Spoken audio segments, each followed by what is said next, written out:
Bonjour mesdames et messieurs.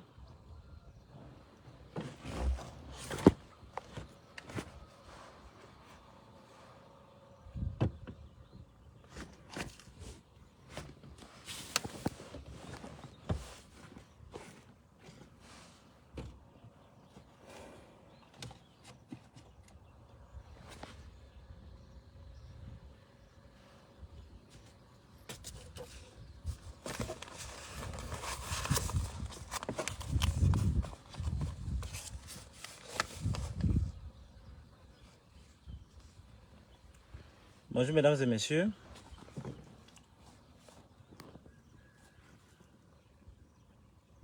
J'espère que ça va bien et je vous remercie d'être déjà... Oui, bonsoir Suzanne. Comme prévu, je vais vous rendre compte de ce qui se passe et de ce qui justifie ma mise en détention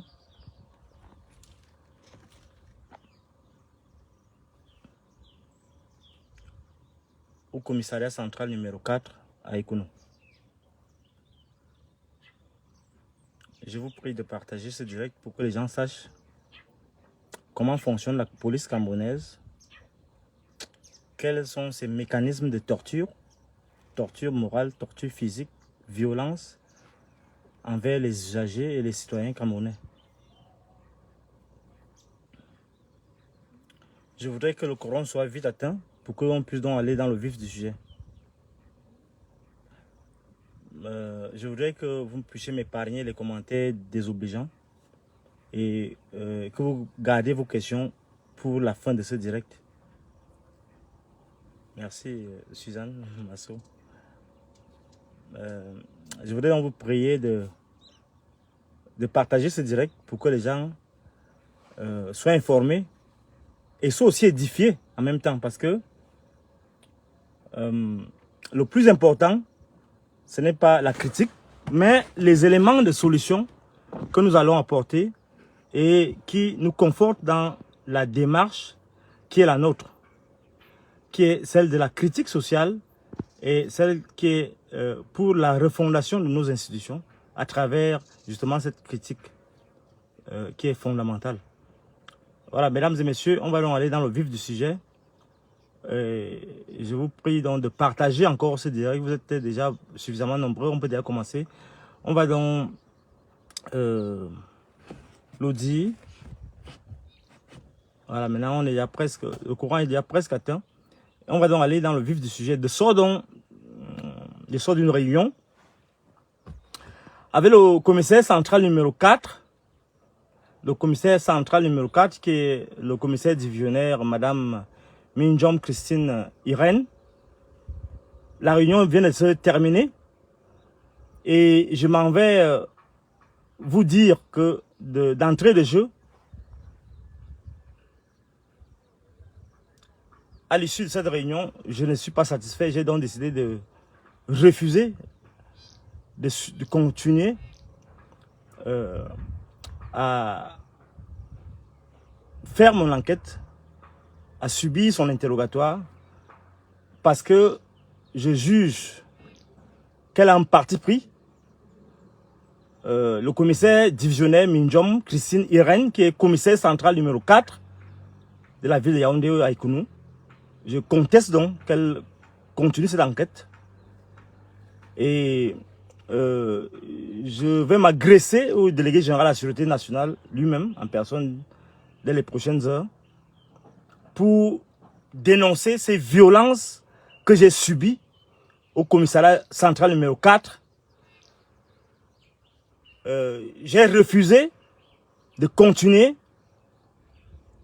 cette enquête auprès de la dame qui a ouvert son enquête. Je conteste son statut d'enquêteur. Madame Minjom Christine Irène n'a pas le droit, vu qu'elle a pris parti pour ces éléments, elle n'a pas le droit de continuer mon enquête. Je conteste comme on contesterait un magistrat. Puisque elle juge que ces éléments ne me connaissaient pas. Première chose, qui l'incrimine aussi. Deuxième chose, je suis réputé violent. Bon, en fait, les gens n'aiment pas la critique, mais d'après elle, je suis réputé violent. Du coup, je suis un homme à problème. C'est ce qu'elle dit. Donc, sur cette base, je lui retire la confiance que j'avais en elle pour que cette enquête aboutisse. Ce que je voulais dire d'entame, à l'entame de ce direct.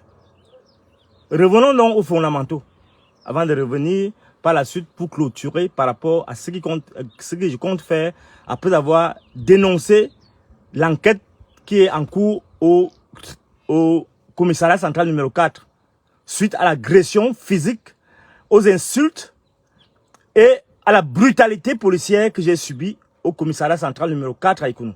Il y a cela 2 jours, c'est-à-dire avant-hier dans la nuit. Avant-hier dans la nuit, donc, revenant de Douala avec un véhicule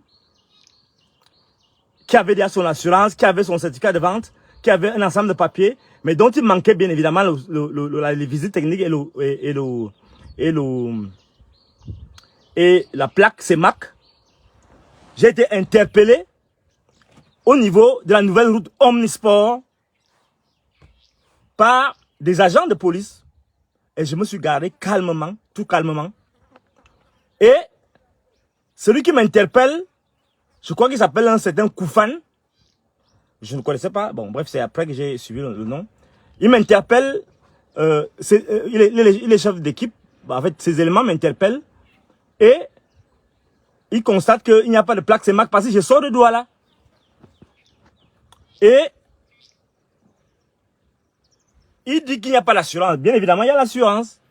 Je lui montre l'assurance, mais il conteste qu'il n'y a pas d'assurance. L'assurance était pourtant là. Je sors tous les papiers, il dit bon, donnez l'arrosage. J'ai dit non, je ne comprends pas ce que vous dites. J'ai dit mais donnez l'assurance. Je vois là que vous êtes prof d'université, mais donnez l'assurance, l'arrosage, donnez l'arrosage. Je n'ai pas dit quelque chose. Je n'ai pas répondu puisque j'étais dans la voiture avec ma grande soeur, ma sœur aînée qui était devant, qui était occupée au siège passager devant avec deux autres dames qui étaient derrière.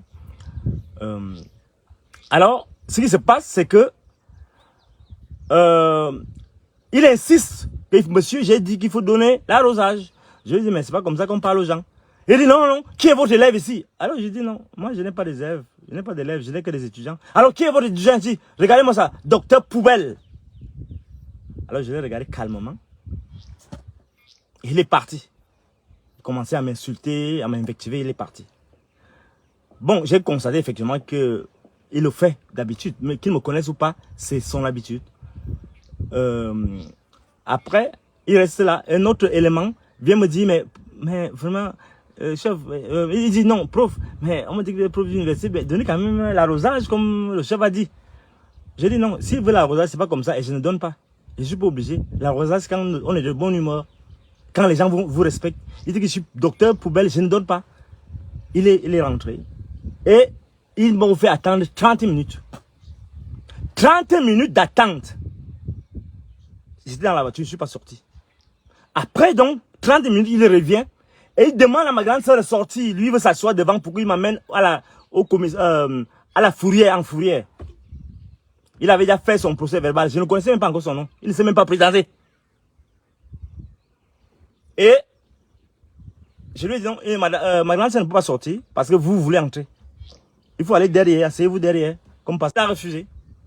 Et dans ces conditions, il a dit il part sur sa voiture. Je l'ai suivi. Imaginez de nouvelles routes omnisport jusqu'à Ikounou. J'étais d'abord surpris parce que je ne savais pas que les gens viennent faire le contrôle là-bas. On m'a expliqué que c'est un contrôle du commissaire. J'ai roulé, je le suivais, il avait sa voiture, je l'ai conduit. Il m'a conduit jusqu'au commissariat d'Ikounou. En le temps, il passait les coups de fil à Ikounou pour qu'on sache, qu'il sache que avec ses collègues, sache que j'arrive. Arrivé donc à Ikounou, je me garde bien, j'entre à l'intérieur avec mes soeurs, avec les dames qui m'accompagnaient.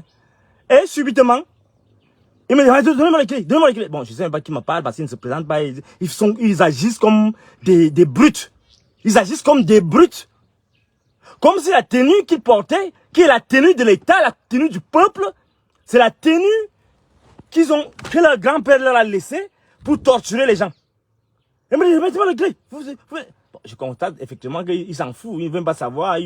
Ça veut dire que c'est comme ça qu'il crée tout le monde. Bon, je lui remets les clés. Et je suis au comptoir d'enquête, là, au comptoir de réception, là. Et je suis en jean, j'ai un jean, je mets le pouce dans la poche et je suis accoudé là, je me repose. Comment il fait pour rejeter ces appels? Monsieur, vous mettez les mains dans la poche quand vous parlez en supérieur? Je me retourne, je le regarde bien. Il répète, je vous dis d'enlever les mains dans la poche quand vous parlez en supérieur. Hein? Je veux donc me retourner pour lui parler, bien pour lui expliquer la République, parce que je me rends compte qu'il ne comprend même pas le fonctionnement de la République. Je veux donc lui expliquer que monsieur, dès que je dis seulement monsieur, il me donne un violent coup de poing sur la tête de ce côté. Il y a un certificat médical qui l'atteste, un certificat médical provisoire qui l'atteste. Je dois rencontrer aussi d'autres spécialistes par rapport à cela. Il m'a donné donc un gros coup de poing ici. J'en souffle encore jusqu'à présent. Et j'ai chancelé, je suis parti m'adosser sur le comptoir encore. Commencer à me tirer. Oh, vous allez voir, machin. Tant que je suis ici, je dis, mais vous osez me... Vous avez le courage de me frapper? Je m'insurge donc fort. Et le bonhomme dit, on va faire ce que tu veux faire. Je me rends compte vraiment, il s'en fout. Et je dis, docteur, je m'en fous de ça, on s'en fout de ça. Tant que Mbarangele est là, devant témoin, tous ses collègues devant témoin. Et il y avait une petite fille rouge là, qui est gardienne de la paix, gardienne de la paix principale, qui s'est mise à insulter. Dit qu'on va voir, vous, les civils là, comme on vous a dit que vous devez mépriser la police, vous allez voir maintenant. Ils se sont acharnés sur moi. Le gars m'a tiré comme un sac de macabo, tiré par la ceinture, machin, enlevé sa ceinture pour me... Il voulait enlever son ceinturon pour me frapper. En plein commissariat de police à Yaoundé.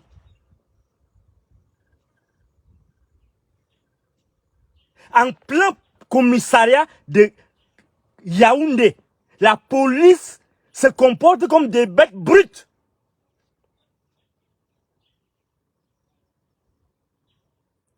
Et il faut les voir tout à l'heure quand on était en réunion. Non, monsieur, moi, je suis femme de pasteur. Je n'ai jamais... Bon, bien évidemment, celle-là, qui est le chef, elle ne peut que les protéger. Je suis femme de pasteur, je jure, vraiment, mon commissaire divisionnaire, je jure, je suis femme de pasteur. Des gens d'une malhonnêteté que vous n'avez jamais vue sur cette terre. En plein cœur de Yaoundé. Et on dit que on est au commissariat central, où on devait avoir la crème de la crème. Des gens viennent de... Et ce qui est grave, il a dit, tant que Mbarangele est là, tu ne peux rien faire. Va donc me révoquer, non? Comme si je lui avais dit que j'avais un problème avec lui, que je voulais le révoquer. Tant que Mbarangele est là, donc ça veut dire que c'est peut-être Mbarangele, ou bien c'est le fils de Mbarangele, ou bien, à preuve, quand il a fini de dire ça, quand ils ont fini de m'invectiver, ils sont mis à parler en boulou et en yezoum. Ils sont parlé là, la langue de Mbarangele pour me narguer. Pour me narguer, moi. Je vais demander à rencontrer Mbarangele.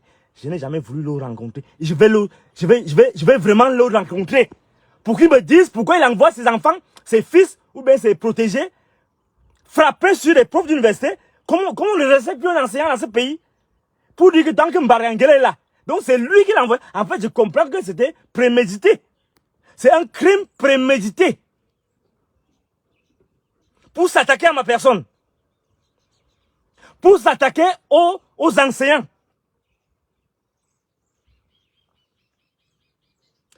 Et je continue l'histoire. De 21h30, 21h15, environ on m'a interpellé. Quand on arrive au commissariat vers 22h, parce qu'on est resté là-bas pendant peut-être 45 minutes sur le contrôle.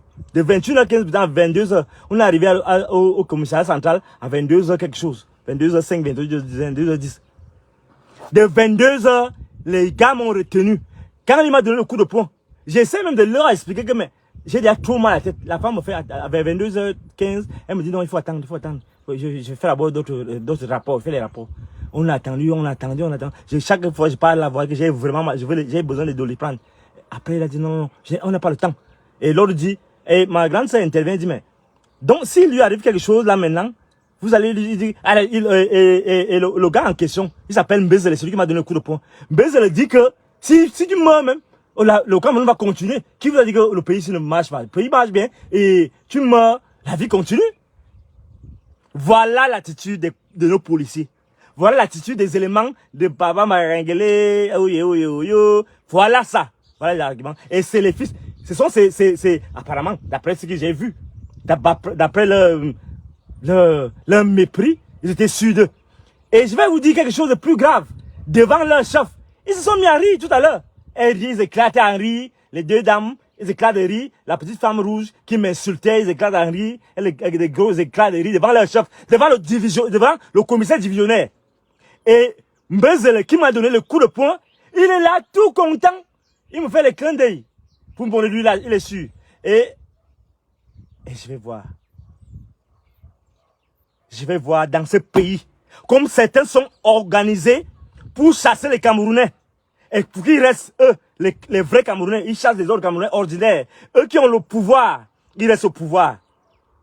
Avec leurs enfants qui peuvent maintenant taper sur tout le monde. Avec le prétexte que, tant que Mbarangele est là, rien ne va m'arriver. Si tu veux vraiment me révoquer, non, si tu es fort. Ça ne va pas se terminer comme ça.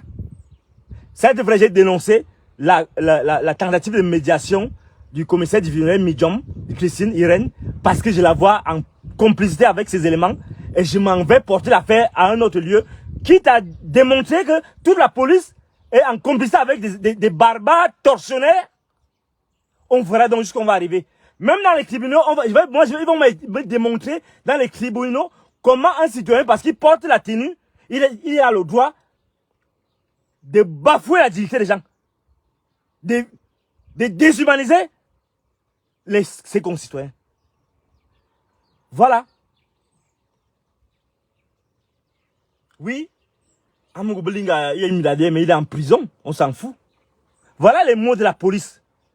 Voilà la réalité de la police camerounaise. En effet, vous pouvez vous imaginer ce que ces gens sont capables de faire si ils se retrouvent avec des citoyens sans témoin. D'ailleurs, on a vu des vidéos de torture.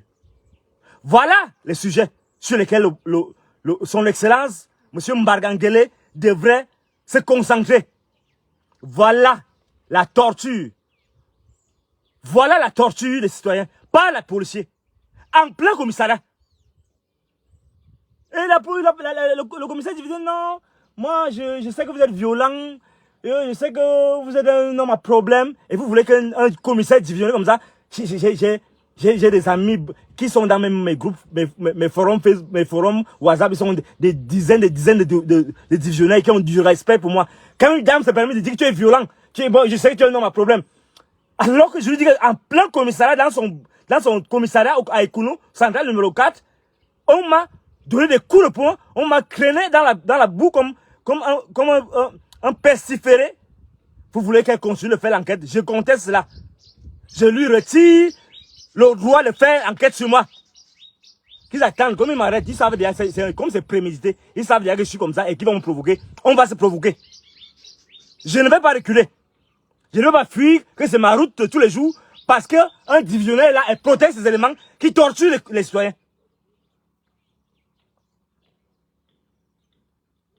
Ça ne va pas arriver. C'est une faveur, disent-ils, c'est une faveur qu'ils me font de me tenir là. Il faudrait pouvoir me mettre en cellule. Mais expliquez-moi. Quelqu'un, supposons que je n'ai même pas les papiers de véhicule, je n'ai rien. Donc on doit me prendre. On comprend ce qu'ils font aux chauffeurs ici dehors. En fait, parce que moi, je fonctionne comme un piège ambulant.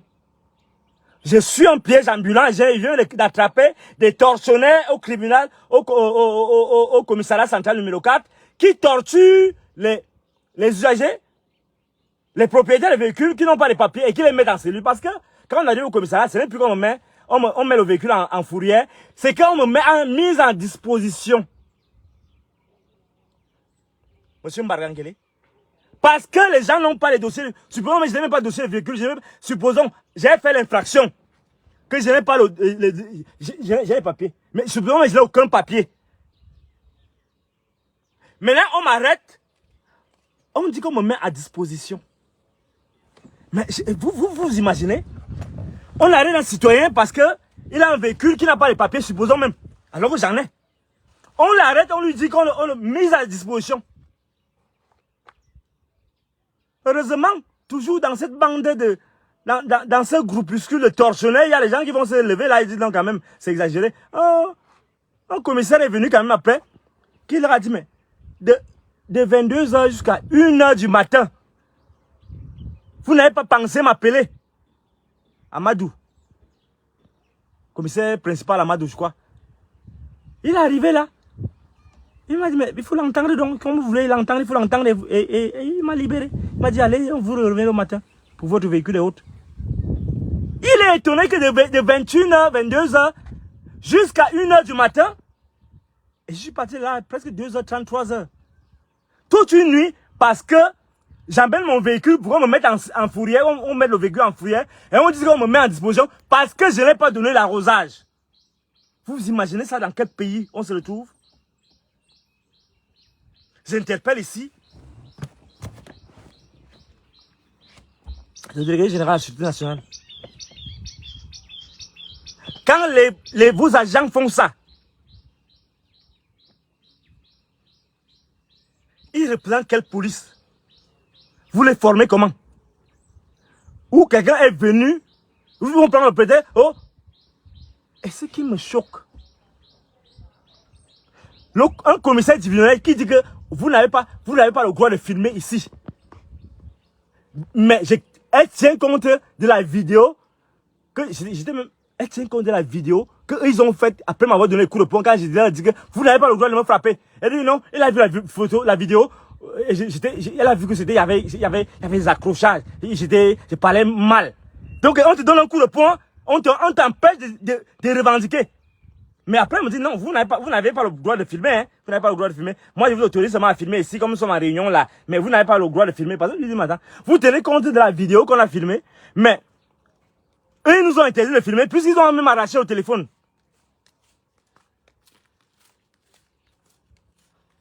Non. Non et non. Monsieur Marangele, excellent ancien ambassadeur qui ne paie pas son titre, je vous apporte ce dossier-là. Mbezela dit que tant que vous êtes délégué général de la Sécurité nationale, rien ne va lui arriver, il ne peut rien faire. Je vais donc voir que si c'est vous qui l'avez mis à la police, et il peut se permettre de donner les coups de poing aux gens en plein commissariat, comme je suis fou, le commissaire divisionnaire, elle s'appelle qui même? Minjom dit que le commissaire divisionnaire, Minjom dit que non, vraiment, je ne vois pas les traces de coups. Moi, il ne voit pas les traces, hein. Vraiment, il ne voit pas les traces. Mais vous imaginez des choses? Il faut qu'elle voie les traces. Elle voit pourtant le certificat médical. Elle dit non, vraiment, moi, je ne suis pas sûr, hein. Vraiment, je ne suis pas sûr, hein. Vraiment, je ne sais pas, hein. Mais vraiment, parce que quand moi j'ai vu la vidéo, même si vous n'êtes pas autorisé à filmer, donc elle tient compte de la vidéo qu'ils ont faite. Mais je n'ai pas le droit, nous n'avions pas le droit de faire la vidéo, alors qu'on n'a même pas fait la vidéo. La dame avait son téléphone entre les mains, elle a envoyé des messages, et il est venu arracher le téléphone avec une brutalité. C'est une brute. Mais je ne comprends pas ce pays. Les gens ont les gros muscles comme ce monsieur, soi-disant inspecteur de police. Je ne sais pas quel est même son grade réel. Mais il a les gros muscles comme ça. Donc ces gros muscles ne peuvent pas servir à arrêter les bandits, les criminels qui tuent les taximans ici tous les jours. Ces gros bras-là, ces gros bras de villageois, c'est pour venir me donner les coups de poing en plein commissariat central numéro 4. Protégé par sa hiérarchie immédiate. Parce qu'à l'instant, j'ai compris. Quand je sortais de là, il me dit, allez, il me fait la main comme ça. Laisse, tu es petit. Moi, il me fait le bras comme ça. Tu es petit. Lui qui m'a dit avant, c'est que quand il parle en supérieur, tu dois pas enlever. Mais alors que ses collaborateurs avaient les mains dans les poches. Moi, je n'ai pas le droit de mettre la main dans la poche. Alors ma main n'était pas dans la poche. Il y avait un seul le pouce qui est dans la poche. Elle me dit que je ne dois pas mettre la main dans la poche quand elle parle en supérieur. Lui, Bézélé. Lui, il dit qu'il est... et il me fait les clins d'œil comme ça. Tout à l'heure quand on était au commissariat. Non. Moi, je vais comprendre. Il faut que je veux comprendre cette assurance-là. Devant les tribunaux, je vais comprendre cette assurance. On va comprendre comment Marangele, donc, qui l'envoie pour me torturer, peut-être pour régler, je ne sais pas quel compte nous avons. On va comprendre. Je vais comprendre ça. Le droit qu'il a. La puissance qu'il a. De donner le coup de poing aux gens et d'enlever le ceinturon pour taper sur un prof d'université. Sur un citoyen ordinaire. Pour torturer. Pour se faire plaisir. C'est une affaire assez grave, très grave. Pas parce qu'elle touche à ma personne, mais parce qu'elle donne l'ampleur du pourrissement de la police camerounaise à travers certains commissaires et à travers certains inspecteurs, gardiens de la paix, principalement, et officiers, bien sûr, parce que je viens au commissariat, je me dis, je dois rencontrer un officier, un supérieur hiérarchique, qui dit maintenant que non, oh, je jure, monsieur, madame le commissaire, vous savez que mon mari est pasteur. Elle manque comme la sorcellerie. Que non, je peux comprendre qu'elle dise qu'elle n'était pas là quand c'est arrivé. Mais elle dit qu'il n'a jamais donné le coup de poing. Bezele n'a jamais donné le coup de poing. Non, on a touché le fond. On a touché le fond. Le commissariat Ekounou, central numéro 4. Ils sont là, entre eux, un groupe de gens qui ne parlent qu'en langue. Ils ne parlent même pas français là-bas. Hein. C'est la langue, c'est les boulous, c'est le yézoum. Parce que ils sont yézoum. Je crois que leur patron, même, il faut vérifier. Ce que je vous dis là, il faut aller vérifier. Minjom, Christine, Irène là, elle doit être boulou bien yézoum. Avec les gens de Barangélé. Donc, ils sont là au commissariat 4e, central numéro 4, pour saboter même leur patron. Parce que je veux dire, tant qu'un Barangélé là vient me révoquer, non.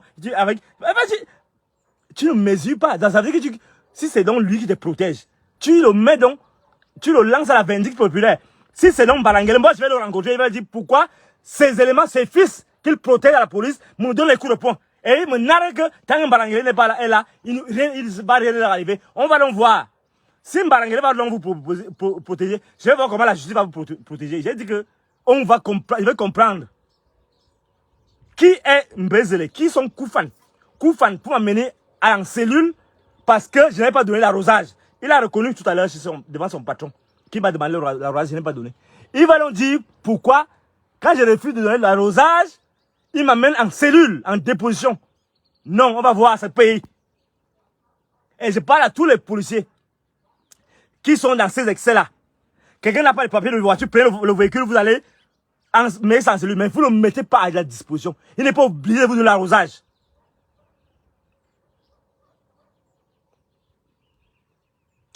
Personne n'est obligé de l'arrosage. En fait, vous voulez forcer les gens à être dans la corruption.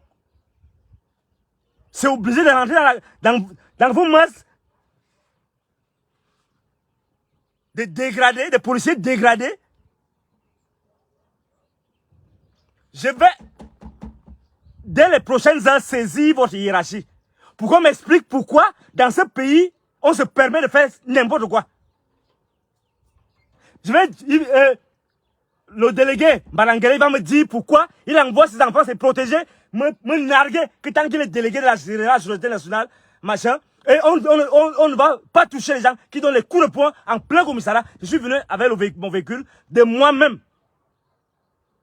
Ça ne va pas finir comme ça. Koufan, Mbezele, j'en fais une affaire. Vous m'avez nargué, non? Vous avez parlé en boulou, en yézoum. Vous ne savez même pas que ma femme est yézoum. L'une de mes épouses est yézoum. Vous allez me dire qui vous donne le droit, qui vous donne l'audace, la bêtise de porter main sur les profs. Vous allez me dire ça. Vous n'aurez pas la paix.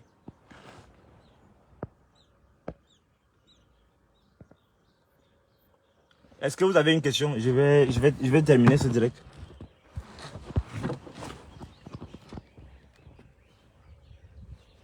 Je réponds à 2 ou 3 questions et je m'en vais, j'ai tellement de choses à faire.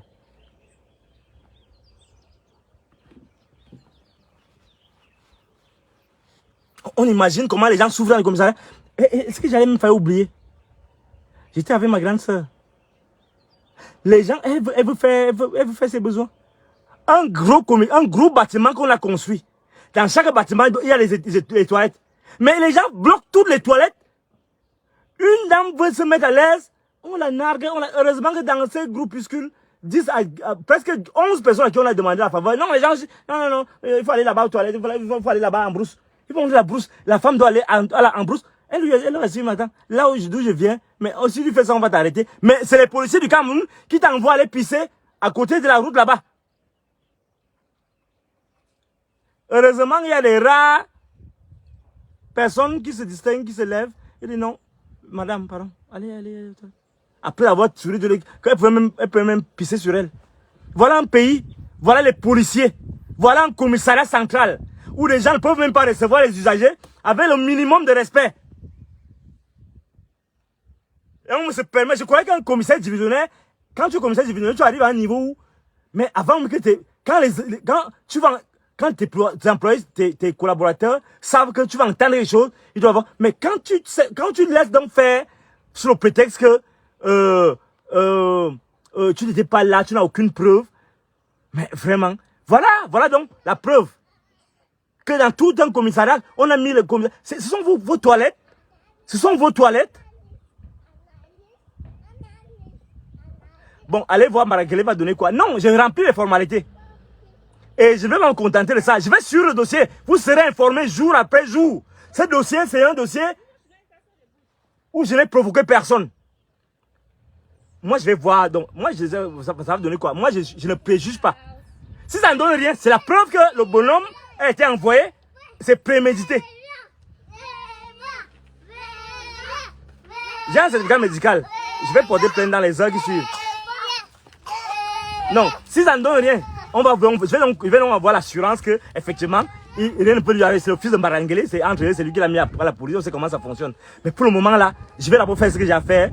Je vais porter plainte à la délégation générale de la société. Je vais porter plainte au tribunal, comme contre lui, au tribunal, contre les 4, le chef, la dame qui dit qu'elle est femme de pasteur là, qui était le chef, l'officier qui était là en permanence, je crois. La petite fille brune qui m'a invectivé, qui m'insultait, Koufan qui m'a interpellé, et celui qui m'a donné le coup de poing, Mbezele.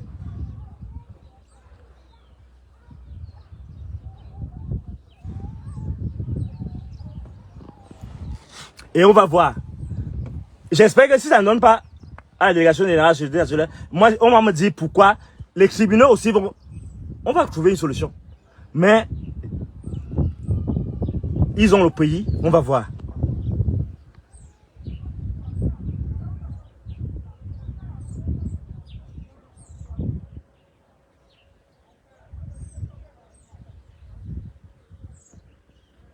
Est-ce que vous avez une autre question parce qu'il doit partir?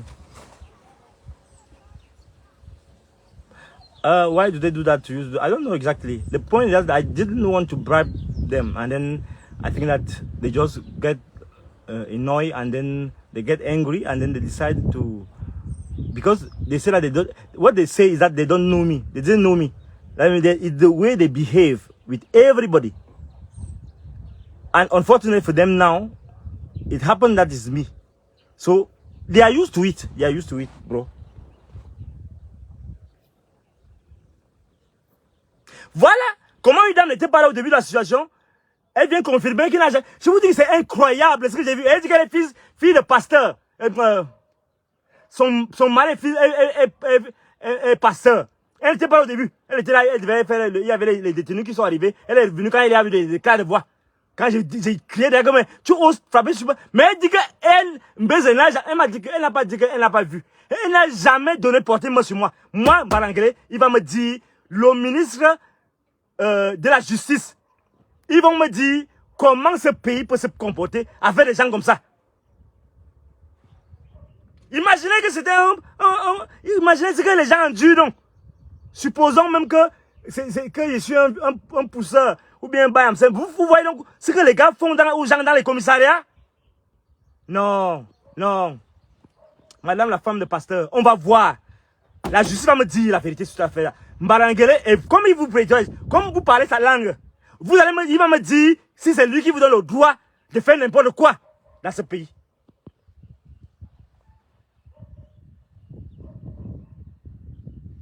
Et vous parlez, vous bien nous révoquer et parler Yézoum. J'ai tout entendu ce que vous êtes en train de dire, puisque ma femme est Yézoum. Donc, ne croyez pas que j'ai bien écouté. Et on va donc voir, comme c'est vous. Comme vous avez dit que c'est une baranguerie que vous a envoyé faire ça, parce que vous ne serez pas révoqué. On va donc voir. Lui va donc me dire si c'est possible dans cette république. Lui qui donne maintenant les leçons de morale au ministre des Travaux publics. Je vais même revenir sur l'affaire des travaux publics là, le ministère des Travaux publics, pour que les gens sachent. Parce que quand les gens font leur truc là, en fait, je ne parle pas. Pour le moment, je ne parle même pas. Et je crois que vous avez terminé et je crois que c'est bon. S'il n'y a pas d'autres questions, je vous remercie. Je crois qu'on va juste se dire l'affaire à suivre. Ah, Yézoum, c'est la femme de M. Barangué. Non, c'est donc sûrement dans ces belles filles, ces beaux frères qui font ça. Parce que c'est ce qu'ils faisaient. Parce que, voilà, excusez, j'ai même oublié. Parce que, oui, effectivement, je sais que, quelque part, c'est mon beau-frère. Oui, je sais. Parce que c'est mon frère par alliance, puisqu'on est tous là-bas à Lembe. Et je ne vais pas donner de détails. Donc, c'est ça. Non, donc, c'est sa belle famille. Donc, il ne peut pas dire qu'il me connaissait pas. Donc, c'est sûrement une affaire ils étaient fâchés. Parce que comme ils veulent montrer qu'ils aiment bien ils aiment plus le pouvoir c'est que nous autres. Ils vont me dire. Ils vont me dire. Je vous remercie.